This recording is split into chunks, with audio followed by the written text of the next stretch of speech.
ಇವತ್ತು ಈ ಬೃಹತ್ ಕಾರ್ಯಕ್ರಮದಲ್ಲಿ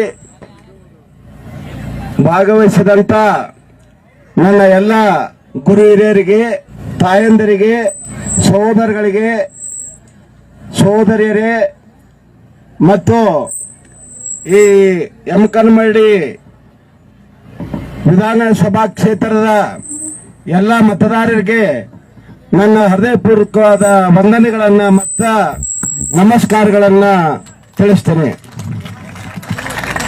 ಇವತ್ತು ನಾನು ಈ ಮುಂಬರುವ 2024 ಸಾರ್ವತ್ರಿಕ ಚುನಾವಣೆಯಲ್ಲಿ ಚಿಕ್ಕೋಡಿ ಮತಕ್ಷೇತ್ರದ ಪಕ್ಷೇತರ ಅಭ್ಯರ್ಥಿಯಾಗಿ ನಿಮ್ಮ ಮುಂದೆ ಬಂದು ನಿಮ್ಮ ಮತ ಯಾಚಿಸಿ ನಿಮ್ಮ ಆಶೀರ್ವಾದವನ್ನ ಕೇಳಾಕ ನಾನು ಬಂದೇನೆ. ನನ್ನ ಈ ಚುನಾವಣೆಯ ಚಿಹ್ನ ಏನಪ್ಪಾ ಅಂತಂದ್ರೆ ಆಟೋ ರಿಕ್ಷಾ ಮತ್ತು ಆಟೋ ರಿಕ್ಷಾದ ಕ್ರಮ ಸಂಖ್ಯೆ 16. ನೀವೆಲ್ಲರೂ ಏನು ಇವತ್ತು ಬಂದಿರಿ, ಈ ಯಮಕನಮರಡಿ ಕ್ಷೇತ್ರದ ಜನತೆ ಮತ್ತು ಈ ಸುತ್ತಮುತ್ತ ಗ್ರಾಮದಿಂದ ಬಂದಿರುವ ನನ್ನ ಎಲ್ಲ ಸಹೋದರ ಸಹೋದರಿಗಳು ಈ ಚಿಹ್ನೆಗೆ ನೀವು ಮತ ಹಾಕಿ ನನ್ನನ್ನು ನಿಮ್ಮ ನಿಜವಾದ ಪ್ರತಿನಿಧಿಯಾಗಿ ಆಯ್ಕೆ ಮಾಡ್ತೀರಿ ಅಂತ ಹೇಳಿ ನಂಬಿಕೆ ಮತ್ತು ವಿಶ್ವಾಸದಿಂದ ನಾನು ನಿಮ್ಮನ್ನ ಕೇಳ್ಕೊಳ್ತಾ ಇದ್ದೀನಿ. ಇವತ್ತು ಈ ಯಮಕನಮರಡಿ ಈ ವೀರ ಭೂಮಿಯಾಗ ಇವತ್ತ 20 ವರ್ಷದ ನಂತರ ಇಲ್ಲಿ ನಮ್ಮೆಲ್ಲರಿಗೂ ಸ್ವಾತಂತ್ರ್ಯ ಸಿಕ್ಕೈತಿ ಅಂತ ನಾ ಹೇಳಕ್ ಬಯಸ್ತೀನಿ. ಏನ್ ಹೇಳಕ್ ಬಯಸ್ತೀನಿ, ಈ ಯಮಕನಮರಡಿಯಾಗ ಇವತ್ತು ಸುವರ್ಣಾಕ್ಷರಗಳಿಂದ ಬರೆದಂತ ದಿನ ಯಾಕಂದ್ರೆ ಈ ನಗರದ ಮಧ್ಯದಲ್ಲಿ ಏನಿ ನಗರದ ಹೃದಯ ಅಂತೀವಿ, ಇಂಥ ವಿಶಾಲವಾದ ಈ ಮೈದಾನದಲ್ಲಿ ನಾವೆಲ್ಲರೂ ಕೂತ್ಕೊಂಡು ನಾವು ಬಾಯಿ ತೆರೆದ ಮಾತಾಡಕತ್ತೀವಿ. ಈ 20 ವರ್ಷದಾಗ ಈ ಯಮಕನಮರಡಿಯಲ್ಲಿ ನೀವು ನಿಮ್ಮ ಮನ್ಯಾಗ ಬೆಡ್ರೂಮ್ನಾಗ ಕಿಸು ಮಾತಾಡಿದ್ರು ನಮಗೆ ಭಯ ಬರ್ತಿತ್ತೋ ಇಲ್ಲ. ಆದ್ರೆ ಇವತ್ತು ಈ ಇಲೆಕ್ಷನ್ದಾಗ ಶಂಭು ಕಲ್ಲೋಳಿಕರ್ ನಿಮ್ಮ ಮಗ, ನಿಮ್ಮ ಸಹೋದರ ಮತ್ತು ನೀವು ಏನು ಪ್ರೀತಿ ವಿಶ್ವಾಸ ನಂಬಿಕೆ ಇಟ್ಟಿರಲ್ಲ, ಅವರು ಇವತ್ತು ಇಂಥ ಬೃಹತ್ ಸಮಾವೇಶವನ್ನು ಉದ್ದೇಶಿಸಿ ಈ ಯಮಕನಮರಡಿಯಲ್ಲಿ ನಾವು ಮಾತಾಡ್ತಾ ಇದ್ದೀವಿ. ಇವತ್ತು ಬಾಬಾ ಸಾಹೇಬ್ರ ಮೇಲಿನಿಂದ ನಮ್ಮನ್ನು ನೋಡಿ ಅವರ ತುಂಬಾ ಖುಷಿಯಾಗಿರ್ಬೇಕು. ಯಾಕೋ ಅಂತಂದ್ರೆ ಸಂವಿಧಾನದಾಗ ಅವರು ಯಾವ ಒಂದು ದೊಡ್ಡ ಅಧಿಕಾರ ಕೊಟ್ರು, ನಿಮಗೆ ಯಾವ ಅಧಿಕಾರ ಕೊಟ್ರು ಅಂದ್ರೆ ನಿಮಗ ಈ ಇಲೆಕ್ಷನ್ಗಳೆಲ್ಲ ವೋಟ್ ಹಾಕುವಂತ ಅಧಿಕಾರ ಕೊಟ್ರು. ಪ್ರಜಾಪ್ರಭುತ್ವದ ಆತ್ಮ ಏನಪ್ಪಾ ಅಂತಂದ್ರೆ ನಿಮಗ ವೋಟಿನ ಅಧಿಕಾರ ಅನ್ನೋದನ್ನ ನೀವು ಮರಿಬೇಡ್ರಿ. ಆ ವೋಟಿನ ಅಧಿಕಾರ ತರ ಮತ್ತೇನು ಕೊಟ್ರಪ್ಪ ಅಂತಂದ್ರ ನಿಮ್ಗೆ ಯಾವ ಹಕ್ಕು ಕೊಟ್ರು ಅಂತಂದ್ರ ಮಾತಾಡುವ ಹಕ್ಕು ಕೊಟ್ರು. ಸೋದರರಿಗೆ ನಿಮ್ಗೆಲ್ಲ ಗೊತ್ತೈತಿ, ಇಲ್ಲಿ ಮಾತಾಡಿದ್ರನ್ನ ಪ್ರಾಬ್ಲಮ್ ಐತಿ ಇಲ್ಲ. ನಾ ಇಲ್ಲಿಂದ ಹೇಳಾಕತ್ತೀನಿ, ಇಲ್ಲಿ ಏನು ಯಮಕನಮರಡಿ ಒಂದೊಂದು ಗ್ರಾಮದಾಗ ಯಮಕನಮರಡಿ ಒಬ್ಬೊಬ್ಬ ನನ್ನ ಸೋದರಿಗೆ ನಾನು ಹೇಳಕ್ಕ ಏನು ಇಚ್ಛೆ ಪಡ್ತೀನಿ. ಇವತ್ತು ನೀವು ಫ್ರೀ ಆಗಿ ಇವತ್ತಿನಿಂದ ನೀವು ಮಾತಾಡಬಹುದು ಅನ್ನೋದನ್ನು ತೋರ್ಸಾಕ ಇವತ್ತು ಇತ್ತ ದೊಡ್ಡ ಸಮಾವೇಶವನ್ನು ನಾವು ಮಾಡಿದ್ದೀವಿ. ಬಾಬಾ ಸಾಹೇಬ್ರು ಹೇಳ್ತಿದ್ರು, ವ್ಯಕ್ತಿಗತ ಅಭಿವ್ಯಕ್ತಿ ಪ್ರಕಟಿಸುವ ನಮ್ಮ ಹಕ್ಕು ಅಂತ. ಯಾಕಂದ್ರೆ ಅವ್ರಿಗೆ ಗೊತ್ತಿತ್ತು, ಯಾವ್ದಾದ್ರು ಒಂದು ಪ್ರಜಾಪ್ರಭುತ್ವ ಸದೃಢ ಇರಬೇಕು, ಸ್ಟ್ರಾಂಗ್ ಆಗಿರ್ಬೇಕು ಮತ್ತು ಬಲಿಷ್ಠವಾಗಿರ್ಬೇಕು ಅಂತಂದ್ರೆ ಏನಾಗಬೇಕಪ್ಪ ಅಂತಂದ್ರ ಅಲ್ಲಿಯ ದೇಶದ ಜನತೆ, ಆ ಭಾಗದ ಜನತೆ ಫ್ರೀಯಾಗಿ ಅವ್ರಿಗೇನು ಒಪಿನಿಯನ್ ಅದಾವಲ್ಲ, ಅವ್ರ ಹೇಳಿಕೆಗಳೇನದಾವಲ್ಲ, ಅವರ ಹೇಳುವಂತ ಒಂದು ಅಧಿಕಾರ ಇರಬೇಕು ಅಂತ ಹೇಳ್ತಿದ್ರು. ಡೆಮಾಕ್ರಸಿದಾಗ ಏನಪ್ಪಾ ಅಂತಂದ್ರ ನಮ್ಮ ಅನಿಸಿಕೆಗಳನ್ನ ಫ್ರೀಯಾಗಿ ಹೇಳಬೇಕು ಅಂತ. ಆದ್ರೆ ಇಲ್ಲಿ ಏನ್ ನಡೀತಾ ಇದೆ, ಇಲ್ಲಿ ಏನ್ ನಡೀತಾ ಇದೆ ಅಂತಂದ್ರೆ ನಮ್ಮ ಈ ಅಭಿವ್ಯಕ್ತಿ ಏನ ಸ್ವಾತಂತ್ರ್ಯ ಇತ್ತು, ಹಕ್ಕಿತ್ತು, ಅದನ್ನ ಹತ್ತಿಕ್ಕುವಂತ ಒಂದು ಪ್ರಯತ್ನಗಳು ಇಲ್ಲಿ 2 ದಶಕದಿಂದ ನಡೀತಾ ಇದಾವೆ ಅಂತ ನಿಮ್ಗೆಲ್ಲರಿಗೂ ಗೊತ್ತೈತಿ. ಅದಕ್ಕಾಗಿ ಇವತ್ತು ಈಗ ಈ ಯಮಕನಮರಡಿಯಲ್ಲಿ ಇದು ಏನಿದು ಸೆಂಟರ್ ಪ್ಲೇಸ್ ಅನಿಸ್ತೈತಲ್ಲ, ಅದನ್ನ ಚೂಸ್ ಮಾಡಿ ಇವತ್ತು ನಾವು ಈಗೇನು ಈ ಪ್ರಜಾಪ್ರಭುತ್ವ ವಿರೋಧಿ ಶಕ್ತಿಗಳಿದಾವಲ್ಲ ಅವಕ್ಕ ಚಾಲೆಂಜ್ ಮಾಡಕ್ಕ ಈ ಮೀಟಿಂಗ್ ಮಾಡ್ತಾ ಇದೀವಿ ಅನ್ನೋದನ್ನ ನೀವು ಮರಿಬೇಡಿ. ಇದು ಬಹಳ ಇಂಪಾರ್ಟೆಂಟ್ ಐತಿ. ಇದು ನಿಮಗ ಇಂಪಾರ್ಟೆಂಟ್ ಅಲ್ಲದೆ ನಮ್ಗೇನು ಈ ಮುಂದಿನ ಪೀಳಿಗೆ ಐತಲ್ಲ, ಈಗೇನು ಇವ ಸ್ಕೂಲು ಕಾಲೇಜಲ್ಲಿ ನಮ್ಮ ಮಕ್ಕಳು ಓದುತ್ತಾ ಇದಾರಲ್ಲ, ಅವರ ಭವಿಷ್ಯಕ್ಕಾಗಿ ನಾವು ಹೋರಾಡುವ ಒಂದು ನಿಟ್ಟಿನಲ್ಲಿ ನಾವು ನಮ್ಮ ಪ್ರಯತ್ನ ಮಾಡ್ತಾ ಇದೀವಿ ಅನ್ನೋದು ನೀವು ಮರಿಬೇಡ್ರಿ. ನಿಮಗೆ ತ್ರಾಸ ಆಗೈತಿ, ನನಗೆ ಗೊತ್ತೈತಿ. ನಿಮಗ ತೊಂದರೆ ಐತೆ ಅಂತ ಗೊತ್ತೈತಿ. ನಿಮಗೆ ಜೀವದ ಬೆದರಿಕೆಗಳು ಬರತ್ತ ಅಂತ ಗೊತ್ತೈತಿ. ಇಲ್ಲಿ ಪಾಲಿಟಿಕ್ಸ್ ಮಾಡೋದು, ಇಲ್ಲಿ ಪ್ರಜಾಪ್ರಭುತ್ವ ಪ್ರಕ್ರಿಯೆಯಲ್ಲಿ ಭಾಗವಹಿಸೋದು ಬಹಳ ತ್ರಾಸಿನ ಕೆಲಸ ಐತೈತಿ, ನಿಮ್ಗೆ ಎಲ್ಲರಿಗೂ ಗೊತ್ತೈತಿ. ಆದ್ರೂ ನೀವು ನನ್ನ ನಂಬಿ ಇಟ್ಟು ಬಹುಸಂಖ್ಯೆಯಲ್ಲಿ ಬಂದಿರಿ ಮತ್ತೆ ನನ್ನ ಹರ್ಸಕ್ಕ ನೀವು ತಯಾರಾಗಿರಿ ಅನ್ನೋದು ಬಹಳ ನನಗೆ ಖುಷಿಯಾದಂತ ಈ ದಿನ. ನಿಮಗೆ ಗೊತ್ತು ಈ ಚುನಾವಣೆ ಮುಂದೆ ಕಡೆ ಏನು ನಡೀತು ಅಂತ ಎಲ್ಲರಿಗೂ ನೀವು ಪೇಪರ್ ನೋಡಿರಿ, ಟಿವಿನಾಗ ನೋಡಿರಿ, ಮತ್ತೆ ನಮ್ಮ ಗೆಳೆಯರು ಎಲ್ಲರೂ ಬೀದಿಯಾಗ ಡಿಸ್ಕಸ್ ಮಾಡಕತ್ತಾರ. ಈ ಚುನಾವಣೆ ಇದು ಬಹಳ ಒಂದು ಐತಿಹಾಸಿಕವಾದಂತ ಚುನಾವಣೆ, ಅದನ್ನು ನೀವು ಮರಿಬೇಡ್ರಿ. ಯಾಕಂದ್ರ ಎಲ್ಲರೂ ಹೇಳ್ತಾ ಇದಾರ, ಏನು ಹೇಳ್ತಾ ಇದಾರ ಅಂತಂದ್ರ ಈ ಚುನಾವಣೆ ಈ 2 ರಾಷ್ಟ್ರೀಯ ಪಕ್ಷಗಳು ನಿಷ್ಕ್ರಿಯ ಆಗಿಬಿಟ್ಟಾವ. ನಿಮ್ಗೆಲ್ಲರಿಗೂ ಗೊತ್ತೈತಿ. ಯಾವ್ದು ಬಿಜೆಪಿಯೋ ಅಥವಾ ಕಾಂಗ್ರೆಸ್ ಪಕ್ಷ ಇಲ್ಲಿ ಏನವರ ರಾಜಕೀಯ ಚಟುವಟಿಕೆಗಳಿದಾವ ನಿಲ್ಲಾಗ್ಯಾವ. ಯಾಕಂದ್ರೆ ನೀವು ಅವ್ರು ಮಾಡುವಂತ ಚಟುವಟಿಕೆಗಳಿಗೆ ಬೇಸತ್ತು ಹೋಗ್ಯಾರ. ನೀವು ಅವ್ರಿಗೊಂದು ಫಂಕ್ಷನ್ ಮಾಡಬೇಕು ಅಂತಂದ್ರೆ ಲಕ್ಷ ಗಟ್ಟಲೆ ಖರ್ಚು ಮಾಡಿ ಒಂದು 500-600 ಜನ ಸೇರ್ಸಕ್ ಆಗಾಕತ್ತಿಲ್ಲ. ಬಟ್ ಇವತ್ತು ನೀವು ಬಂದದ್ದು ನೋಡಿದ್ರೆ ಡೆಫಿನೆಟ್ಲಿ ಅವರು ಎಚ್ಚೆತ್ತುಕೊಳ್ತಾರ. ಇದು ಹೆಂಗ್ ಏನ್ ನಡೆಯಾಕತೈತಿ ಈ ಚಿಕ್ಕೋಡಿ ಮತಕ್ಷೇತ್ರದಾಗ ಅಂತ ಅವ್ರು ಯೋಚನೆ ಮಾಡ್ತಾರ. ಆಲ್ರೆಡಿ ಶಂಭು ಕಲ್ಲೋಳ್ಕರ್ ತಿರುಗಿ ಹೇಳ್ತಾ ಇದಾರ ಈ ಪತ್ರಿಕೆ ಸ್ನೇಹಿತರಿಗೆ, ಮೀಡಿಯಾ ಸ್ನೇಹಿತರಿಗೆ. ನಾನು ಏನು ಹೇಳ್ತಾ ಇದ್ದೀನಿ ಅಂತಂದ್ರೆ ಇಲ್ಲಿ ಕಾಂಪಿಟೇಷನ್ ಇಲ್ಲ. ಆಲ್ರೆಡಿ ಜನ ಅವರ ಡಿಸಿಷನ್ ಮಾಡ್ಯಾರ. ಏನು ಮಾಡ್ಯಾರಪ್ಪ ಅಂತಂದ್ರ ಒಬ್ರು ಬರಲಿಲ್ಲ ಅಂತ ಹೇಳಿ ಜನ ಬಹಳ ಬೇಜಾರ, ಮತ್ತೊಬ್ರು ಬರಬಾರ್ದು ಅಂತ ಹೇಳಿ ಜನ ರೆಡಿ ಆಗ್ಯಾರ. ಇದ್ರ ನಡುವ ಯಾರಿದಾರಪ್ಪ ಅಂತಂದ್ರ ಶಂಭು ಕಲ್ಲೋಳಿಕರ್ DC ಅವರಿದಾರ ಅಂತ ಹೇಳಿ ಆಲ್ರೆಡಿ ಜನ ಡಿಸಿಷನ್ ಮಾಡ್ಯಾರ. ನಾ ಇದನ್ನ ಯಾಕೆ ಹೇಳಕತ್ತೀನಿ ಅಂತಂದ್ರ ಪ್ರಜಾಪ್ರಭುತ್ವದಾಗ ಏನು ನಾವು ಸಾಮಾನ್ಯ ಜನರಿದೀವಲ್ಲ, ನಾವು ಬಹಳ ಇಂಪಾರ್ಟೆಂಟ್ ರೋಲ್ ಮಾಡ್ತೀವಿ. ಆದ್ರೆ ನಮ್ಮ ಶಕ್ತಿ ನಮ್ಗೆ ತಿಳಿಬಾರ್ದಂಗ ಈ ರಾಜಕಾರಣಿಗಳು ಈಗ ನಮ್ಗ ಕಣ್ಣು ಕಟ್ಟಿ ನಮ್ಮನ್ನ ಒಂದು ಕತ್ಲಿ ರೂಮ್ದಾಗ ಹಾಕಿದಾಗ ಮಾಡಿಬಿಟ್ಟಾರ. ನಮ್ಮ ಒಂದೊಂದು ಓಟ್ ಅವ್ರ ಕೂಡ್ಸೋ ಗುಡುವಾರಾಗ್ಯಾರ. ಅವ್ರಿಗೆ ಗೊತ್ತು ನಾವೆಲ್ಲರೂ ಕೂಡಿ ಓಟ್ ಹಾಕಿದೀವಿ ಅಂದ್ರೆ ಈ ಜನ ಅವ್ರಿಗೆ ಯಾರು ಬೇಕಲ್ಲ ಅವ್ರನ್ನ ಆರಿಸ್ತಾರು ಅನ್ನೋದು ಅವ್ರಿಗೆ ಗೊತ್ತೈತಿ. ಅದಕ್ಕಾಗಿ ಏನು ಮಾಡ್ತಾರಪ್ಪ ಅಂತಂದ್ರ ನಮ್ಮಲ್ಲಿ ಧರ್ಮದ ಹೆಸರಾಗ, ಜಾತಿ ಹೆಸರಾಗ, ಭಾಷೆ ಹೆಸರಾಗ ಮತ್ತೀಗ ಒಂದು ಹೊಸ ಟ್ರೆಂಡ್ ಬಂದೈತಿ. ಏನು ಮಾಡಾಕತ್ತಾರಪ್ಪ ಅಂತಂದ್ರ ನಾವು ಏನ್ ತಿಂತೀವಿ ಮತ್ತೆ ಏನು ಉಡ್ತೀವಿ ಅಂತ ಅನ್ನೋದ್ರ ಮೇಲಿಂದ ನಮ್ಮನ್ನ ಒಡೆಯಾಕತ್ತಾರ ಮತ್ತ ಆಳಾಕ ಶುರು ಮಾಡ್ಯಾರ. ಇದು ಬಹಳ ಇಂಪಾರ್ಟೆಂಟ್ ಐತಿ. ನೀವು ಇದನ್ನ ಅರ್ಥ ಮಾಡ್ಕೊಳ್ಳಿಲ್ಲ ಅಂದ್ರ ಮತ್ತೆ ಇದನ್ನ ನೀವು ತಿಳ್ಕೊಳ್ಳಿಲ್ಲ ಅಂದ್ರ ನಮ್ಮ ಈ ದೇಶ ಒಂದು ಒಗ್ಗೂಟ ದೇಶವಾಗಿ ಇರೋದಿಲ್ಲ ಅನ್ನೋದನ್ನ ನಾವು ನೋಡ್ಕೋಬೇಕಾಗೈತಿ. ಯಾಕಂದ್ರೆ ವ್ಯಕ್ತಿಗಿಂತ ದೇಶ ಬಹಳ ಮುಖ್ಯ. ಆದ್ರೆ ಈಗ ಏನಾಗೈತಿಪ್ಪ ಅಂತಂದ್ರ ಈ 2 ರಾಜಕೀಯ ಪಕ್ಷಗಳು, ಇವು 2 ರಾಷ್ಟ್ರ ಪಕ್ಷಗಳು, ಇವು ಏನು ಅವರು ಏನು ತಿಳ್ಕೊಂಡಾರು ಅಂತಂದ್ರ ನಮ್ ಜನ ಮೂರ್ಖರಾರು. ನಿನಗ್ ಹಾಕದಿದ್ರ ಓಟ್ ನನಗ್ ಹಾಕ್ತಾರು, ನನಗ್ ಹಾಕದಿದ್ರ ನಿನಗ್ ಹಾಕ್ತಾರು. ನಮಗೇನು 5 ವರ್ಷಕ್ಕೊಮ್ಮೆ ನಾವು ಅಧಿಕಾರ ಚೇಂಜ್ ಮಾಡ್ಕೋಬಹುದು.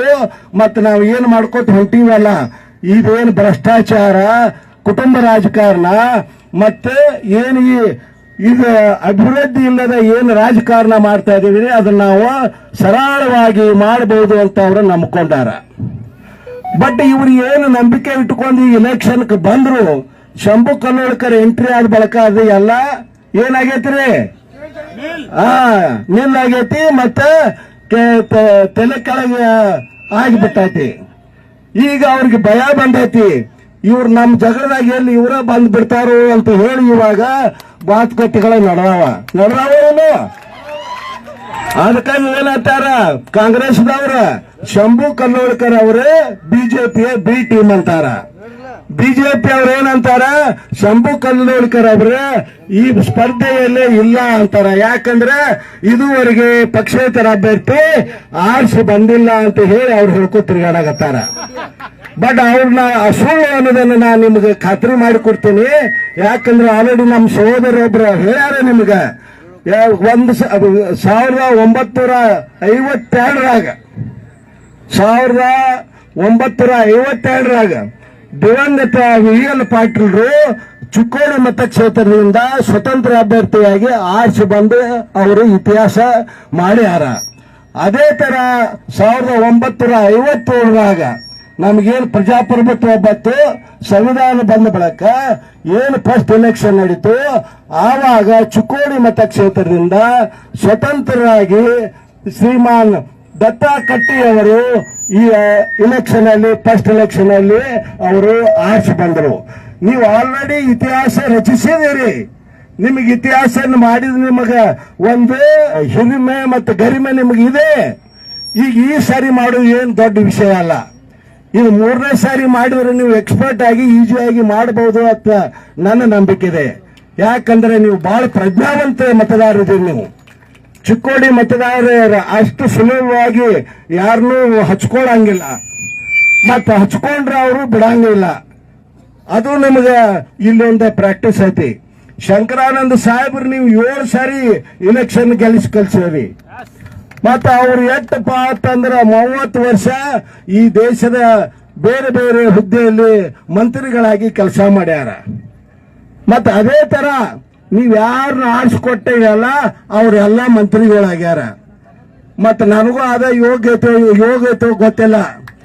ಇವತ್ತು ಈ ಯಮಕನ್ ಮಾಡಿ ಬೃಹತ್ ಏನು ಈ ಸಮಾವೇಶ ನಡೆದೈತಿ, ನಿಮ್ಮೊಬ್ಬೊಬ್ಬರ ಆಶೀರ್ವಾದ ನನ್ನ ಮೇಲೆ ಇದ್ರೆ ಇವಾಗಿನ ದೇಶದ ರಾಜಕೀಯ ಸ್ಥಿತಿಗತಿ ನೀವು ನೋಡಿದ್ರೆ ಎಲ್ಲ ಚಾನ್ಸ್ ಅದಾವ.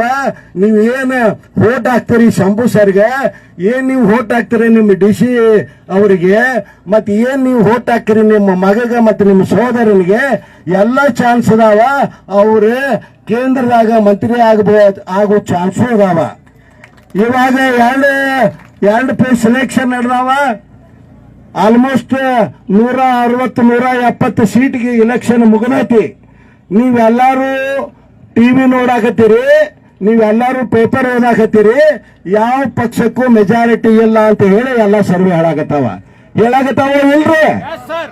ಮತ್ತ ಇಬ್ರು 2 ಪಕ್ಷಕ್ಕೆ ಮೆಜಾರಿಟಿ ಇಲ್ದಿದ್ರೆ ಯಾರಿಗೆ ಬಹಳ ಕಿಮ್ಮತ್ ಇರ್ತೈತಿ? ಸ್ವತಂತ್ರಕ್ಕೆ ಕಿಮ್ಮತ್ ಇರ್ತೈತಿಲ್ಲ.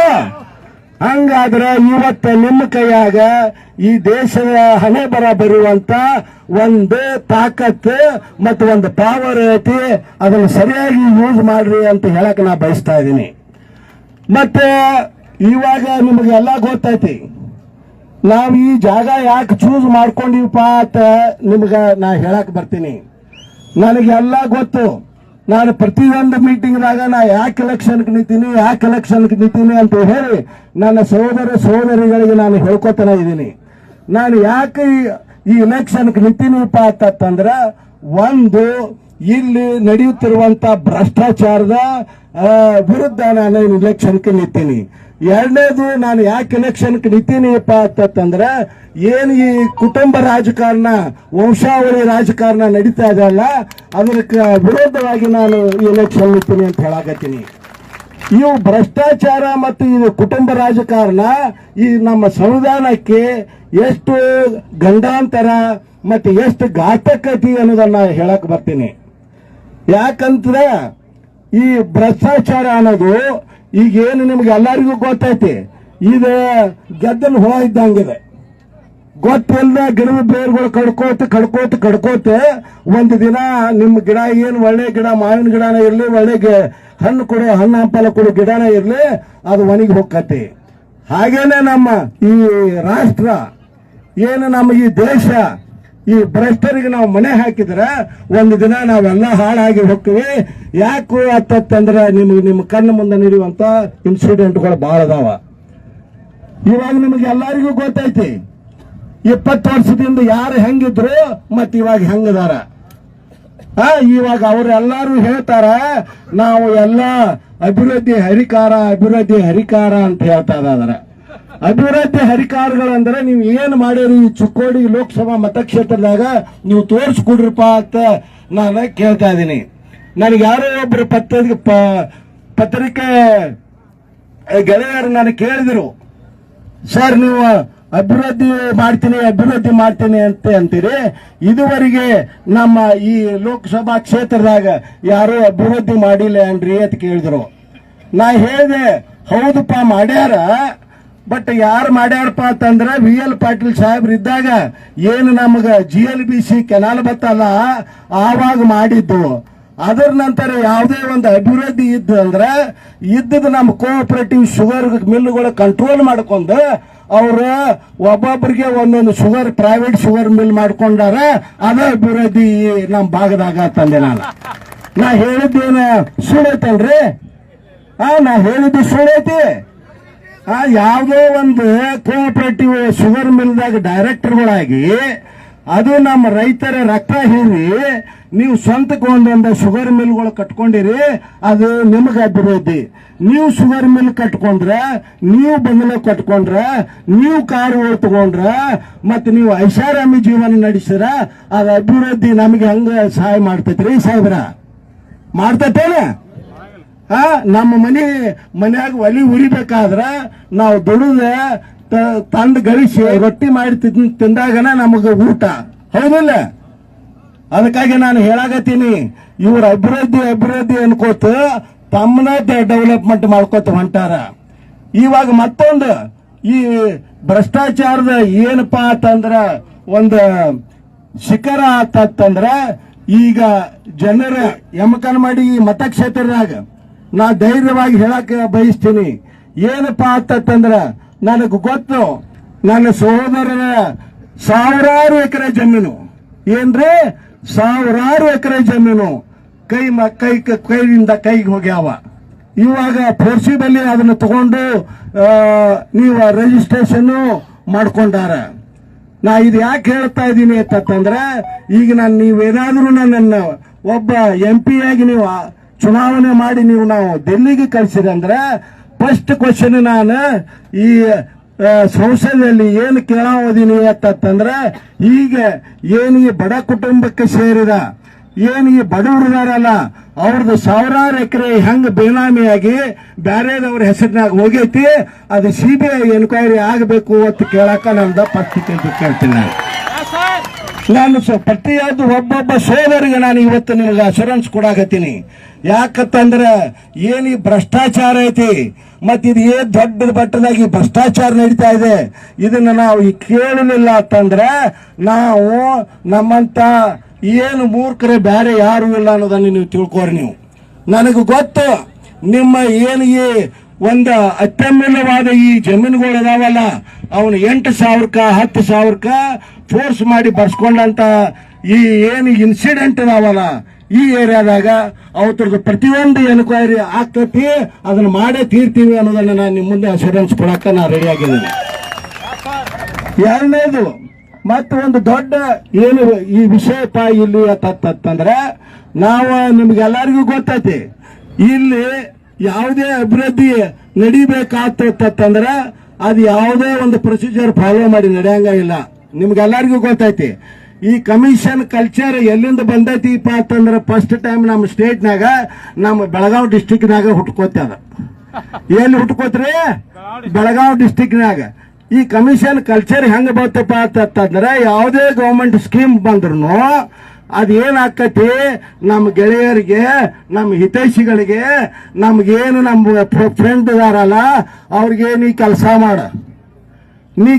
ಮಾಡ. ಅಲ್ಲೇನು ಟೆಂಡರ್ ಇಲ್ಲ, ಒಂದು ಏನು ಗೌರ್ಮೆಂಟ್ ಪ್ರೊಸೀಜರ್ ಇಲ್ಲ, ಮತ್ತೆ ಏನೂ ಇಲ್ಲ. ಅದೇ ನೀ ಕೆಲಸ ಮಾಡು, ದುಡ್ಡು ತೆಗಿ, ಮತ್ತ ಆ ದುಡ್ಡಿನಾಗಿಂದ ನಂದೇನು ಐತಿ ಅದು ಕೂಡು, ನೀ ಆರಾಮಾಗಿರು. ಹಿಂಗೆ ನಡೆದಾವ ಇನ್ನು. ಈಗ ಇದೆಲ್ಲ ರಾಜ್ ತುಂಬಾ ಎಲ್ಲ ಆಗಿ ಮೊದಲು 40% ಕಮಿಷನ್ ಅಂತ ಹೇಳಿ ಗೌರ್ಮೆಂಟ್ ಚೇಂಜ್ ಆಯ್ತು. ಇವಾಗ ಏನು ಕಮಿಷನ್ ನಡೆಯಾಕತೈತ್ರಿ? ಈಗ ಬಿಜೆಪಿ ಅವ್ರು ಏನ್ ಹೇಳಾಕತ್ತಾರ? 60% ಏನಾಗತ್ತಾರ ಇನ್ನು. ಇದು ನೀವು ನೋಡ್ಬೇಕು. ಇದು ಕಾಂಗ್ರೆಸ್ ಮತ್ತೆ ಬಿಜೆಪಿ ಅವರು ಮಾಡುವಂತ ಅತಿ ಅನ್ಯಾಯ ಮತ್ತು ಅಕ್ರಮ ಇದು ನಮ್ಮ ಮೇಲೆ ಅನ್ನೋದನ್ನ ನೀವು ಮರ್ಕೋಬೇಡಿ. ನೀವು 8 ದಿನ ಹಿಂಗೆ ಇರೋ ಅವರು. ನೀವು ಎಲ್ಲಿವರೆಗೆ ಅನ್ಯಾಯ ನಡೆದ ನೀವು ದನಿ ಎತ್ತಲಿಲ್ಲ ಅಂದ್ರೆ, ಅನ್ಯಾಯವನ್ನು ಎದುರಿಸಲಿಲ್ಲ ಅಂದ್ರೆ ಇದು ನಮ್ಮ ಭವಿಷ್ಯ ತುಂಬಾ ಕರಾಳ ಆಗ್ತೈತಿ ಅನ್ನೋದನ್ನ ನೀವು ತಿಳ್ಕೋಬೇಕು. ಆದ್ರೆ ನಾವು ಕೇಳಾಕ ಯಾರು ಕೇಳಬಾರ್ದು ಅಂತ ಹೇಳಿ ಇಲ್ಲಿ ಒಂದು ಏನು ಅನ್ರಿಟರ್ನ್ ಲಾ ಐತಿ, ಬರೆಯಲಾಗದಂತ ಒಂದು ಕಾಯ್ದೆ ಐತಿ. ಇಲ್ಲಿ ಯಾರನ್ನೂ ಕ್ವಶನ್ ಕೇಳಬಾರ್ದು. ಇಲ್ಲಿ ಯಾರು ಅಧಿಕಾರದಾಗಿದಾರ ಅವ್ರ ಬಗ್ಗೆ ಮಾತಾಡಬಾರ್ದು ಅಂತ ಹೇಳಿ ಇಲ್ಲಿ ಒಂದು ಕಾನೂನು ಐತಿ. ಬಟ್ ಈಗ ನೀವು ನಿಮ್ಮ ಮಕ್ಕಳ ಸ್ಕೂಲ್ ಹೊಂಟ ನೋಡಿ, ಪ್ರೈಮರಿ ಸ್ಕೂಲ್ಗೆ ಗಿಲ್ಗೆ, ಈಗ ಸ್ಕೂಲ್ ಮೇಲೆ ಒಂದು ಸಿಕ್ಕ ಹಾಕ್ಯಾರ. ಇವ್ ನೋಡ್ಯಾರೇನ ಏನ್ ಹಾಕ್ಯಾರು ಅಂತಂದ್ರೆ ಧೈರ್ಯವಾಗಿ ಪ್ರಶ್ನೆ ಕೇಳು, ಧೈರ್ಯವಾಗಿ ಪ್ರಶ್ನೆ ಕೇಳು ಅಂದ್ರೆ ನಮ್ಮ ಮಕ್ಕಳ ಧೈರ್ಯವಾಗಿ ಪ್ರಶ್ನೆ ಕೇಳಬೇಕಂತ. ಆದ್ರೆ ನಾವು ಪ್ರಜ್ಞಾವಂತ ಮತದಾರರು, ಪ್ರಜ್ಞಾವಂತ ಏನು ನಾವು ಪ್ರಜೆಗಳಿದೀವಿ, ನಾವು ಮಾತ್ರ ಪ್ರಶ್ನೆ ಕೇಳಬಾರ್ದು ಅಂತ. ಇದು ಯಾವ ನಾಯಿರಿ? ನಾ ಅದಕ್ಕಾಗಿ ಹೇಳಾಗತ್ತೀನಿ, ಇದು ನಾವು ಎಂತ ವಿಪರ್ಯಾಸ ಒಂದು ಜಗತ್ತಿನಾಗ ಇದೀವಿ ಅಂತಂದ್ರೆ ಇಲ್ಲಿ ನೀವು ಏನು ಬೇಕಾದ್ರೂ ಮಾಡಬಹುದು, ಮತ್ತೆ ನೀವು ಎಸ್ಕೇಪ್ ಆಗಬಹುದು. ಏನು ನಾವು ಸಾವುಕಾರ ಅಂತೀವಿ, ನಾವು ಇದ್ದದ್ದು ಎಲ್ಲ ಬ್ಯಾಂಕ್ಗಳು ಮತ್ತೆ ಸೊಸೈಟಿಗಳು ಮತ್ತೆ ಏನೇನು ಎಲ್ಲೆಲ್ಲಿ ದುಡ್ಡು ಸಿಗ್ತಾವಲ್ಲ ಪ್ರೈವೇಟ್ ಫೈನಾನ್ಷಿಯಲ್ ಇನ್ಸ್ಟಿಟ್ಯೂಷನ್, ಅವನ್ನೆಲ್ಲ ಡಬ್ ಹಾಕಿ ಊರಿಗೆ ಇದು ನೀವು ಮೋಸ ಮಾಡಿಕೊಂಡು ಅವ್ರ ಸಾವುಕಾರತ್ತ ನಾವೇನು ಬಡವರು, ನಾವು ಕಷ್ಟಪಟ್ಟ ಬೆವರು ಸರಿಸಿ ಮತ್ತೆ ಏನು ನಾವು 1 ಲಕ್ಷ 2 ಲಕ್ಷ ರೂಪಾಯಿ ನಾವು ಬ್ಯಾಂಕ್ನಾಗ ಡಿಪಾಸಿಟ್ ಇದ್ದೀವಿ ಅಂತ ಬ್ಯಾಂಕ್ಗಳು ಮುಳುಗಿ ಹೋಗಿ ನಾವು ಏನಾಗಿದೀವಪ್ಪ ಅಂತಂದ್ರೆ ರೋಡ್ ಮೇಲೆ ನಾವು ಭಿಕ್ಷುಕರ ಗತ ತಿರುಗಾಡಕತ್ತೀವಿ. ಇದು ಯಾರು ದುಡ್ಡು? ಸಾವಿರಾರು ಕೋಟಿ ರೂಪಾಯಿ ದುಡ್ಡು ಹೊಡ್ಕೊಂಡು ಅವರು ರಾಜಾರೋಷವಾಗಿ ರೋಡ್ ಮೇಲೆ ತಿರುಗಾಡಕತ್ತಾರ. ಬಟ್ ನಾವು 1-2 ಲಕ್ಷ ರೂಪಾಯಿ ಬ್ಯಾಂಕ್ನಾಗ ಡಿಪಾಸಿಟ್ ಇಟ್ಟು ನಮ್ಮ ದುಡ್ಡು ಕೇಳಾಕ ನಾವು ಚಪ್ಪಲ್ಗಳ ಮತ್ತೆ ನಮ್ಮ ಪ್ಯಾಂಟ್ಗಳ ಹರಿದು ಹೊಂಟಾವ. ಈ ವ್ಯವಸ್ಥೆಯನ್ನು ನಾವು ಎಲ್ಲಾದ್ರೂ ಮುಂದುವರ್ಸ್ಕೋತೇವೆ ಆದ್ರೆ ಒಂದು ದಿನ ಈ ದೇಶ ಸತ್ಯಾನಾಶ ಆಕತಿ ಅನ್ನೋದನ್ನ ನೀವು ಮರಿಬೇಡ್ರಿ. ನಾ ಅದಕ್ಕಾಗಿ ಹೇಳಾಕತ್ತೀನಿ, ನೀವೆಲ್ಲರೂ ಪ್ರಜ್ಞಾವಂತರಾಗಬೇಕು. ನಿಮ್ಮ ಹಕ್ಕುಗಳನ್ನು ಕೇಳುವಂತ ಶಕ್ತಿ ನೀವು ಬೆಳೆಸ್ಕೋಬೇಕು. ಬರೀ ಇದು ಶಂಭು ಕಲ್ಲೋಳಿಕರ್ DC ಸಾಹೇಬ್ರ ಮಾತ್ರ ಮಾತಾಡಕ ಧೈರ್ಯ ಐತಲ್ಲ, ಇದು ನನ್ನ ಧೈರ್ಯ ಎಲ್ಲಿಂದ ಬರಾಕತೈತಿ ಅಂತಂದ್ರ ನೀವೇನು ಇವತ್ತು ಸಾವಿರಾರು ಜನ ನನ್ನ ಬೆನ್ನು ಹಿಂದಿದ್ದೀರಿ, ಮತ್ತ ನಾ ಹೇಳೋದಕ್ಕೆ ಕೇಳಿ ನೀವು ಚಪ್ಪಾಳಿ ಹೊಡ್ಯಾಕತ್ತೀರಿ. ಆ ಧೈರ್ಯ ಅಲ್ಲಿಂದ ಬರಾಕತೈತಿ ಅನ್ನೋದನ್ನ ನಾ ಹೇಳಕ್ ಬರ್ತೀನಿ. ನೀವು ಎಲ್ಲಿವರೆಗೆ ನಾನು ಹಿಂದಿದ್ದೀರಿ, ನೀವು ಎಲ್ಲಿವರೆಗೆ ನನಗೆ ಸಪೋರ್ಟ್ ಮಾಡ್ತಾ ಇದ್ದೀರಿ, ಮತ್ತೆ ಎಲ್ಲಿವರೆಗೆ ನೀವು ನನ್ನ ಬೆಂಗಾವಲವಾಗಿ ಇದ್ದೀರಿ, ನಾನು ಇದನ್ನ ಮಾತಾಡೋಣ. ಯಾಕಂದ್ರೆ ನನ್ನ ಕೆಲಸ ಏನಪ್ಪಾ ಅಂತಂದ್ರೆ ನಾನು ನಿಮ್ಮ ಮುಂದೆ ಒಂದು ಕನ್ನಡಿ ಹಿಡಿಯಾಕ ಬಂದೀನಿ, ಕಂಡ್ಯಾಳ ಹಿಡಿಯಾಕ ಬಂದೀನಿ. ಅದ್ರಾಗ ನಿಮ್ ಕಂಡ್ಯಾಳದಾಗ ಏನು ಕಾಣಕ್ ಸಿಗ್ತೈತ್ರಿ? ಕಂಡ್ಯಾಳದಾಗ ಏನ್ ಕಾಣ್ತೈತಿಪ್ಪ ಅಂತಂದ್ರೆ ನಿಮ್ಮ ನಿಜ ಸ್ವರೂಪ ಕಾಣ್ತೈತಿ ಅಂತ ಹೇಳಿ. ನನ್ನ ಕೆಲಸ ಏನಪ್ಪಾ ಅಂತಂದ್ರ ಈ ಸಮಾಜಕ್ಕೆ ಕನ್ನಡಿ ತೋರಿಸೋದು, ಕಂಡ್ಯಾಳ ತೋರಿಸೋದು ಅಂತ. ನೀವು ಅದನ್ನ ನೋಡ್ಕೊಂಡು ನೀವು ಚಲೋ ಇದೀರೋ ಕೆಟ್ಟಿದಿರೋ ನಿಮ್ಗೆ ರೋಗ ಐತೋ ಏನಾಯ್ತು ಅನ್ನೋದನ್ನ ನೀವೇ ತಿಳ್ಕೊಬೇಕಾದಂತ ಒಂದು ಈ ಪರಿಸ್ಥಿತಿ ಇವಾಗ ಐತಿ. ಇದನ್ನು ನೀವು ಎಲ್ಲರೂ ನೀವು ಇದು ಬಹಳ ಸೀರಿಯಸ್ ಆಗಿ ನೀವು ತಗೋಬೇಕು. ಯಾಕಂದ್ರೆ ನಾವು ಒಂದೊಂದು ಆಡು ಮಾತು ಇವಾಗ ನಮ್ಗೆ ದಿನಾಲು ಇವು ನಡೀತಾ ಇದಾವ. ಇದು ಇವತ್ತ ನಾವು ಬಾಬಾ ಸಾಹೇಬ್ರ ಇದು ನಿಮಗೆ ಅಧಿಕಾರ ಕೊಟ್ಟಾರಲ್ಲ, ಯಾವ ಅಧಿಕಾರ? ಹೋಟಿನ ಅಧಿಕಾರ. ಅದನ್ನ ನಾವು ಬಹಳ ಏನು ಜಾಗೃತಿಯಿಂದ ಅದನ್ನು ಯೂಸ್ ಮಾಡಬೇಕಾದಂತ ಒಂದು ಟೈಮ್ ಬಂದೈತಿ. ಮತ್ ಇವೆಲ್ಲ ಯಾವಾಗ ಟೈಮ್ ಸಿಗ್ತಾವಪ್ಪ ಅಂತಂದ್ರೆ ಇಲೆಕ್ಷನ್ದಾಗ ಮಾತಾಡಕ್ ಮಾತ್ರ ಸಿಗ್ತಾವ. ಯಾಕಂದ್ರೆ ನಾವು ಬೇರೆ ಟೈಮ್ನಾಗ ಬಹಳ ಬಿಜಿ ಆಗಿರ್ತೇವೆ. ಕಬ್ಬಿಗೆ ನೀರು ಹಾಸ್ಬೇಕಾಗಿರ್ತೈತಿ, ಕಬ್ಬಿನ ಕಸ ತೆಗಿಬೇಕಾಗಿರ್ತೈತಿ, ಕಬ್ಬು ಕಡಿಬೇಕಾಗಿರ್ತೈತಿ. ಮತ್ ಇವ್ರ ಫ್ಯಾಕ್ಟ್ರಿಗಳ ಮುಂದೆ ತಿಂಗಳ ಗಟ್ಲೆ ನಮ್ಮ ಬಿಲ್ಲಿಗಾಗಿ ವೇಟ್ ಮಾಡೋ ಒಂದು ಪರಿಸ್ಥಿತಿಯೂ ಇರ್ತೈತಿ ಇಲ್ಲ? ಮತ್ ನಮಗೆ ಇವಕ್ಕೆಲ್ಲ ಡಿಸ್ಕಸ್ ಮಾಡಕ್ ಯಾವಾಗ ಟೈಮ್ ಇರ್ತೈತ್ರಿ? ಅದಕ್ಕಾಗಿ ನಾನು ಹೇಳಾಕತ್ತೀನಿ, ನೀವು ನಿಮ್ಮ ಈ ಪರಿಸ್ಥಿತಿಗೆ ಯಾರು ಕಾರಣರು ಎಂಬುದನ್ನು ನೀವು ತಿಳ್ಕೊಬೇಕಾದಂತ ಒಂದು ಟೈಮ್ ಬಂದೈತಿ. ಎಲ್ಲಿವರೆಗೆ ನೀವು ಇದನ್ನು ತಿಳ್ಕೊಳ್ಳಂಗಿಲ್ಲ, ಎಲ್ಲಿವರೆಗೆ ನಿಮ್ಮ ಹಕ್ಕುಗಳ ಬಗ್ಗೆ ನಿಮಗೆ ಜ್ಞಾನ ಇರಂಗಿಲ್ಲ, ಎಲ್ಲಿವರೆಗೆ ನಿಮ್ಮ ಹಕ್ಕುಗಳನ್ನು ನೀವು ರಕ್ಷಣೆ ಮಾಡಂಗಿಲ್ಲ, ಅಲ್ಲಿವರೆಗೆ ಏನು ಈ ಭ್ರಷ್ಟ ರಾಜಕಾರಣಿಗಳದಾರ, ದುಷ್ಟ ರಾಜಕಾರಣಿಗಳದಾರ, ಅವ್ರನ್ನ ನಮ್ಮನ್ನ ಗುಲಾಮರನ್ನಾಗಿ ಇಟ್ಕೋತಾರ ಮತ್ತೆ ಈ ದೇಶವನ್ನು ಆಳ್ತಾರ ಅನ್ನೋದನ್ನು ನೀವು ಮರಿಬೇಡಿ. ನಾ ತಿರುಗಿ ಹೇಳಾಕತ್ತೀನಿ, ಈ ದೇಶಕ್ಕೆ ಯಾರಾದರೂ ಪ್ರಭುಗಳು ಇದಾರಪ್ಪ ಅಂತಂದ್ರೆ ಬಾಬಾ ಸಾಹೇಬ್ರು ಕೊಟ್ಟದ್ದ ಸಂವಿಧಾನದ ಮೂಲಕ, ಅದು ಈ ಪ್ರಜಾತಂತ್ರದಾಗ ಅದು ಪ್ರಜೆಗಳೇ ಪ್ರಭುಗಳು ಅಂತ ಹೇಳ್ತಾರ. ನಾವು ನೀವು ಪ್ರಜೆಗಳು. ಯಾಕಂದ್ರೆ ಈ ಸಂವಿಧಾನ ನಾವು ಬರೆದಿದ್ದೀವಿ ಮತ್ತು ನಮಗೆ ನಾವು ಅರ್ಪಿಸಿಕೊಂಡಿದ್ದೀವಿ. ಈ ಸಂವಿಧಾನದಿಂದ ಬರುವ ಎಲ್ಲ ಕಾಯ್ದೆ ಕಾನೂನುಗಳು, ಈ ಸಂವಿಧಾನದಿಂದ ಬರುವ ಎಲ್ಲ ಕಾಯ್ದೆ ಕಾನೂನುಗಳು ಇವತ್ತು ನಾವು ಇಲ್ಲಿ ಧೈರ್ಯದಿಂದ ನಾವು ಕುತ್ಕೊಂಡು ನಾವು ಇಟ್ಟು ಭಾಷಣ ಮಾಡ್ತಾ ಇದೀವಿ ಮತ್ತು ಭಾಷಣ ಕೇಳ್ತಾ ಇದೀವಿ ಅಂತಂದ್ರೆ ಆ ಧೈರ್ಯ ಎಲ್ಲಿಂದ ಬರಾಕತ್ತೈತಿಪ್ಪ ಅಂತಂದ್ರೆ ಬಾಬಾ ಸಾಹೇಬರು ಕೊಟ್ಟಂತ ಈ ಸಂವಿಧಾನದಿಂದ ಬರ್ತೈತಿ ಅನ್ನೋದನ್ನು ನೀವು ಮರಿಬೇಡ್ರಿ. ನೀವು ಅದಕ್ಕಾಗಿ ನಾನು ಮತ್ತೆ ನಿಮ್ಗೆ ಹೇಳಕ್ ಬಯಸ್ತೀನಿ, ಇದು ಚುನಾವಣೆ ಬಹಳ ಇಂಪಾರ್ಟೆಂಟ್ ಐತಿ. ಈ ಚುನಾವಣೆ ಬರೀ ವೋಟ್ ಹಾಕಿ ಒಬ್ಬನ ಎಂಪಿನ್ ಮಾಡುವುದು ಚುನಾವಣೆ ಅಲ್ಲ. ಇದು ಶಂಭು ಕಲ್ಲೋಳಿಕರೆ ನಿಮ್ ವೋಟ್ ಹಾಕೊಂಡು ಎಂಪಿ ಆಗುವಂದು ಇದು ಚುನಾವಣೆ ಅಲ್ಲ. ಈ ಚುನಾವಣೆ ಏನಪ್ಪಾ ಅಂತಂದ್ರೆ ಇದು ನಮ್ಮ ಭವಿಷ್ಯದ ಚುನಾವಣೆ. ಈ ಚುನಾವಣೆ ಏನಪ್ಪಾ ಅಂತಂದ್ರೆ ನಮ್ಮ ಮಕ್ಕಳದಾರಲ್ಲ, ನಮ್ಮ ಪೀಳಿಗೆ ಇದೆ ಅಲ್ಲ, ನಮ್ಮ ಸಂತಾನದೇ ಅಲ್ಲ, ಅದರ ಭವಿಷ್ಯದ ಚುನಾವಣೆ ಅನ್ನೋದನ್ನ ನೀವು ಮರಿಬೇಡ್ರಿ. ನೀವು ಯಾಕಂತಂದ್ರೆ ಇವಾಗ ಯಾವ ರಾಜಕಾರಣಿನೂ ಹೋಗಿ ನೋಡಿ ಅವ್ರು ಮಾಡುವಂತ ಚಟುವಟಿಕೆಗಳನ್ನು ನೋಡಿ ನೀವು ಯಾರು ಒಬ್ಬರು ನಿಮ್ಮ ಮಕ್ಕಳ ಶಿಕ್ಷಣ ಬಗ್ಗೆ ಮಾತಾಡೋದೇ ಇಲ್ಲ. ಯಾರು ಒಬ್ಬರು ನಿಮ್ಮ ಮಕ್ಕಳ ಆರೋಗ್ಯ ಬಗ್ಗೆ ಅಥವಾ ನಿಮ್ಮ ಆರೋಗ್ಯ ಬಗ್ಗೆ ಮಾತಾಡೋದೇ ಇಲ್ಲ.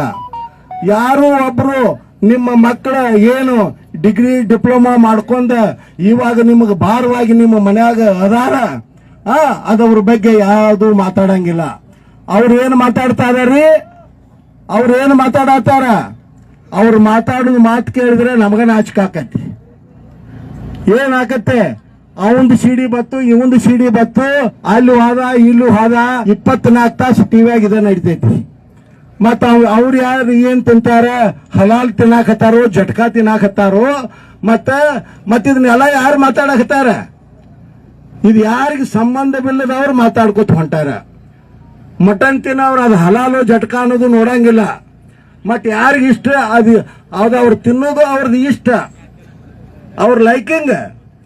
ಆದರೂ ಅವ್ರು ತಿನ್ನಲ್ದವ್ರ ಇತರ ಬಗ್ಗೆ ಮಾತಾಡಿ ಅವ್ರು ಏನ್ ಮಾಡಾಕತ್ತಾರಪ್ಪ ಅಂತಂದ್ರ ಈ ದೇಶದಾಗ ನಾವೇನು ಬಡವರದೀವಲ್ಲ, ನಾವೇನು ಕೂಲಿ ಕಾರ್ಮಿಕರದೀವಲ್ಲ, ನಾವೇನು ದಲಿತರಿದೀವಲ್ಲ, ನಾವೇನು ಅಲ್ಪಸಂಖ್ಯಾತರದೀವಲ್ಲ, ನಾವೇನು ಹಿಂದುಳಿದವ್ರದಾರಲ್ಲ, ನಮ್ಮ ಏನು ಬರಬೇಕಾಗಿತ್ತು ಈ ಸರ್ಕಾರಗಳಿಂದ ಬರುವಂತ ಹಕ್ಕುಗಳನ್ನ ಹತ್ತಿಕ್ಕಲು ಅವ್ರು ಈ ತಂತ್ರ ನಡೆಸ್ಯಾರ ಅನ್ನೋದನ್ನ ನೀವು ಮರಿಬೇಡ್ರಿ. ನೀವು ಯಾಕಂದ್ರೆ ಇದು ಬಹಳ ಇಂಪಾರ್ಟೆಂಟ್ ಐತಿ. ನಾ ಅದಕ್ಕಾಗಿ ಯಾವಾಗಲೂ ಹೇಳುದು ನಿಮಗೆ, ನೀವು ಜಾಗೃತರಾಗಿರಿ ಅಂತ ಹೇಳಿ. ನಾವು 15-20 ವರ್ಷದಿಂದ JH ಪಟೇಲ್ ಸಾಹೇಬರು, ದಿವಂಗತ JH ಪಟೇಲ್ ಸಾಹೇಬರು ಮುಖ್ಯಮಂತ್ರಿ ಆದಾಗ ನಮಗವ್ರ ಈ ಚಿಕ್ಕೋಡಿ ಜಿಲ್ಲಾ ಪ್ರತ್ಯೇಕ ಜಿಲ್ಲಾ ಅಂತ ಹೇಳಿ ಅನೌನ್ಸ್ ಮಾಡಿ ಗೆಜೆಟ್ ನೋಟಿಫಿಕೇಶನ್ ಮಾಡಿದ್ರು. ಅದು ಇವತ್ತು 8 ವರ್ಷ ಅವರು ಹೋಗಿ ನಿಧನರಾಗಿ ಅವ್ರು ಆಲ್ಮೋಸ್ಟ್ 20 ವರ್ಷ ಆಯ್ತು. ಈಗ 20 ವರ್ಷ ಅಧಿಕಾರ ಯಾರ ಕೈಯಾಗಿದೆ? ಅಧಿಕಾರ ಇಲ್ಲಿ ಏನು ಜಿಲ್ಲೆಯ ನಾಯಕರಿದಾರಲ್ಲ ಅವ್ರ ಕೈಯಾಗ ಅದ ಆಲ್ಮೋಸ್ಟ್. ಈಗ 20 ವರ್ಷದಾಗ ಯಾಕೆ ಚಿಕ್ಕೋಡಿ ಜಿಲ್ಲಾ ಮಾಡಕ್ ಆಗೋತು ಇವ್ರಿಗೆ? ನೀವೇ ಹೇಳಿ. ನಾವು ಒಂದು ಕಾಗದ ಪತ್ರ ಬೇಕಾತಂದ್ರ, ನಮ್ಮ ಜಮೀನ್ದು ಒಂದು ಹಕ್ಕು ಪತ್ರ ಬೇಕಾತು ಅಂತಂದ್ರ, ನಮಗೇನಾದ್ರೂ ಒಂದು ಇದು ಬೇಕಾಗಿತ್ತು ಅಂತಂದ್ರ, ಸಾಲದ ಒಂದು ಸರ್ಟಿಫಿಕೇಟ್ ಬೇಕಾಗಿತ್ತು ಅಂತಂದ್ರ ನಾವು ಬೆಳಗಾವಿ DC ಆಫೀಸ್ಗೆ ಹೋಗ್ಬೇಕು, ಮತ್ತೆ ಒಂದು ದಿನ ನಮ್ದ ಹಾಳು ಮಾಡ್ಕೋಬೇಕು. ಅದು ಒಂದು ದಿನದಾಗ ಕೊಟ್ರ ನೀವು ಸುದೈವಿಗಳ.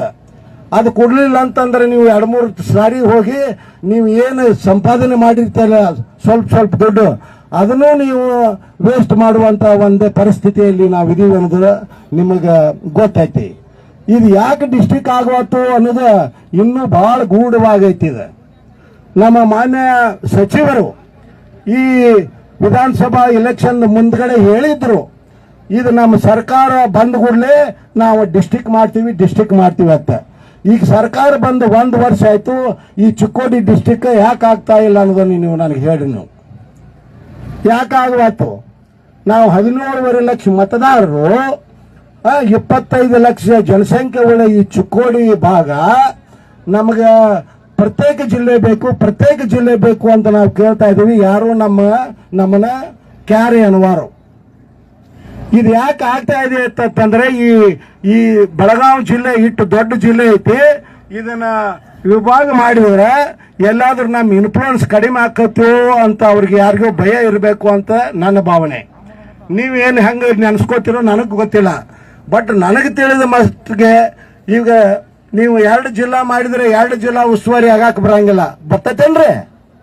ಬರಂಗಿಲ್ಲ.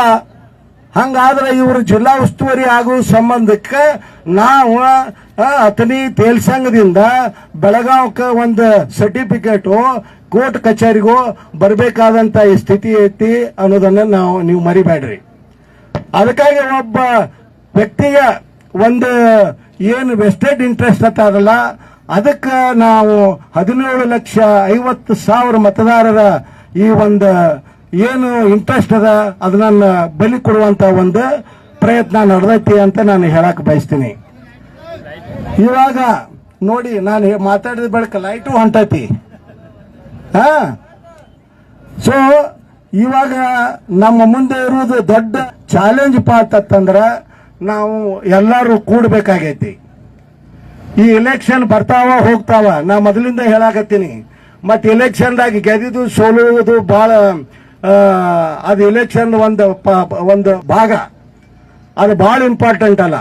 ಬಟ್ ನಮ್ಮ ಈ ಮುಂದಿನ ಪೀಳಿಗೆಗೆ ಏನು ಬೇಕಾಗೈತಿ ಅನ್ನೋದನ್ನ ನಿಶ್ಚಯ ಮಾಡೋದು ಬಹಳ ಇಂಪಾರ್ಟೆಂಟ್ ಅನ್ನೋದನ್ನ ನೀವು ಮರಿಬೇಡಿ. ನೀವು ಅದು ಹೆಂಗ್ ಮಾಡಬೇಕು ಅಂತಂದ್ರೆ ಅದು ಈ ಎಲೆಕ್ಷನ್ ಮುಖಾಂತರನ ಮಾಡಬೇಕು ಅನ್ನೋದು ನಿಮಗೂ ಗೊತ್ತೈತಿ. ಯಾಕಂತಂದ್ರೆ ಪ್ರಜಾಪ್ರಭುತ್ವದಾಗ MLA MP ಮಾಡೋರ ನಿಮ್ಮ ಒಂದೊಂದು ವೋಟ್ ಅದು ಏನ್ ಮಾಡ್ತೈತಿ, ಯಾರನ್ನ ಗೆದಿಸ್ತೈತಿ ಮತ್ತೆ ಯಾರನ್ನ ಸೋಲಿಸ್ತೈತಿ ಅನ್ನೋದನ್ನ ನಿಶ್ಚಯ ಪಡಿಸ್ತೈತಿ. ಅದಕ್ಕಾಗಿ ಸಹೋದರಗಳೇ, ನೀವು ಇವಾಗ ಆಲ್ರೆಡಿ ನೀವು ಮನಸ್ಸು ಮಾಡ್ಯಾರಿ. ನಾ ಮೊದಲು ಹೇಳಿದಂಗ ಒಬ್ರು ಬಂದಿಲ್ಲ ಅಂತ ಹೇಳಿ ಅವ್ರ ಮೇಲೆ ನಿಮಗ ಬಹಳ ಕೋಪ ಐತಿ. ಇನ್ನೊಬ್ರು ಬರಬಾರ್ದು ಅಂತ ಹೇಳಿ ನೀವು ಆಲ್ರೆಡಿ ಡಿಸಿಷನ್ ಮಾಡ್ಯಾರಿ. ನಾ ಶಂಭು ಕಲ್ಲೋಳಕರ ಇವ್ರ ಮಧ್ಯದಾಗ ಸಿಕ್ಕೊಂಡಿನಿ, ನೀವು ನನ್ನ ಕೈ ಹಿಡಿದ ಇದನ್ನ ಪಾರ್ ಮಾಡ್ತೀರಿ ಅಂತ ಹೇಳಿ ನಿಮ್ಮ ಮೇಲೆ ನನ್ಗೆ ವಿಶ್ವಾಸ ಐತಿ. ಮಾಡ್ತೀರಿ ಇನ್ನೂ ಆವಾಜ್ ಆಗಿ ಹೇಳ್ಬೇಕು, ಮಾಡ್ತೀರಿ? ಹಂಗಾದ್ರೆ ಆಟೋ ಕೋಟ್ ಹಾಕ್ತೀರಿ? Okay, thank you very much. ನನಗೆ ಮಾತಾಡಕ ಅವಕಾಶ ಕೊಟ್ರಿ. ಮತ್ತು ನಾನು ನಿಮ್ಮ ಮನೆಯ ಒಬ್ಬ ಮಗನಾಗಿ, ಒಬ್ಬ ಸಹೋದರನಾಗಿ ನಾನು ಎಲ್ಲ ಟೈಮ್ ಇರ್ತೀನಿ ಅಂತ ಹೇಳಿ, ಯಾಕಂದ್ರೆ ನಾನು ರಾಯಬಾಗ್ ಮತಕ್ಷೇತ್ರದಾಗ MLA ಅಭ್ಯರ್ಥಿಯಾಗಿ ನಾನು ಇದ್ದಾಗ ಅವ್ರು ಹೇಳ್ತಿದ್ರು, ಇವರೇನು ಚೆನ್ನೈದಿಂದ ಬಂದಾರ, ಇಲೆಕ್ಷನ್ ಮುಗಿದ ಕೂಡಲೇ ಮತ್ತೆ ಚೆನ್ನೈಗೆ ಓಡಿ ಹೋಗ್ತಾರ ಅಂತ ಮಾತಾಡ್ತಾ ಇದ್ರು. ಆದ್ರೆ ನಾವು 1.5 ವರ್ಷ ಅದು ಅಸೆಂಬ್ಲಿ ಎಲೆಕ್ಷನ್ ಮುಗಿತು, ಲೋಕಸಭಾ ಎಲೆಕ್ಷನ್ ಬಂದೈತಿ, ಎಲೆಕ್ಷನ್ ನಿಂತೈತಿ. ಮತ್ತೀಗ ಅವ್ರು ಏನ್ ಅನ್ನಕತ್ತಾರ ಗೊತ್ತೇನೆ, ಈ ಮನುಷ್ಯ ಇದನ್ನೆಲ್ಲ ಬಿಟ್ಟು ಯಾವಾಗ ಚೆನ್ನೈಗೆ ಹೋಗ್ತಾನೋ ಪಾತ, ಇವ್ ಇಲ್ಲೇ ಯಾಕೆ ನಾನು ಹೆಂಡತಿನ ಮಕ್ಕಳನ್ನ ಬಿಟ್ಟು ಇವ್ ಇಲ್ಲೇ ಯಾಕೆ ಸುತ್ತಾಕತ್ತಾನೋ, ಇವ್ ಚೆನ್ನೈಗೆ ಯಾಕೆ ಹೋಗ್ತಾ ಇಲ್ಲ ಅಂತ ಹೇಳಿ ಅವ್ರು ಇವಾಗ ಮಾತಾಡಕತ್ತಾರ. ನಾ ಅದಕ್ಕಾಗಿ ಹೇಳಕತ್ತೀನಿ, ನಾನು ಇಲ್ಲಿ ಬಂದೀನಿ, ನಿಮ್ ಸೇವಾ ಮಾಡಕ್ ಬಂದೀನಿ. ನಾ ಇಲ್ಲಿ ಬಂದೀನಿ, ನಾನು ನಿಮ್ ಕೂಡ ಇರಾಕ್ ಬಂದೀನಿ. ನಾ ಇಲ್ಲಿ ಬಂದೀನಿ, ನಿಮ್ಮ ಮನ್ಯಾಗ ನಾ ಒಬ್ಬ ಸೋದರನಾಗಿ ಮಗನಾಗಿ ಇರಾಕ್ ಬಂದೀನಿ. ಇದನ್ನ ನೀವು ತಿಳ್ಕೊಳ್ಳಿ.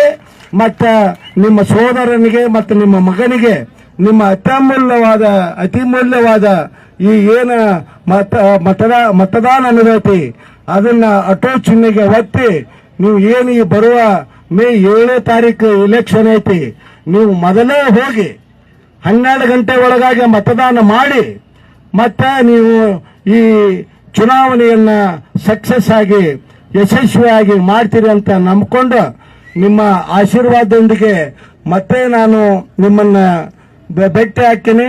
ಮತ್ತೆ ನಿಮ್ಮ ಏನು ಆಶೋತ್ತರಗಳದಾವ ಅವು ಇಷ್ಟ ಆಶೋತ್ತರಗಳನ್ನ ನೆರವೇರಿಸುವ ಒಬ್ಬ ವ್ಯಕ್ತಿಯಾಗಿ ನಿಮ್ಮ ಮನೆಯಲ್ಲಿ ಇರ್ತೀನಿ ಅಂತ ಹೇಳ್ಕೊಂಡು ನಾನು ನನ್ನ ಈ 2 ಮಾತನ್ನ ಮುಗಿಸ್ತೀನಿ. ಧನ್ಯವಾದಗಳು. ಜೈ ಹಿಂದ್, ಜೈ ಹಿಂದ್, ಜೈ ಹಿಂದ್, ಜೈ ಕರ್ನಾಟಕ.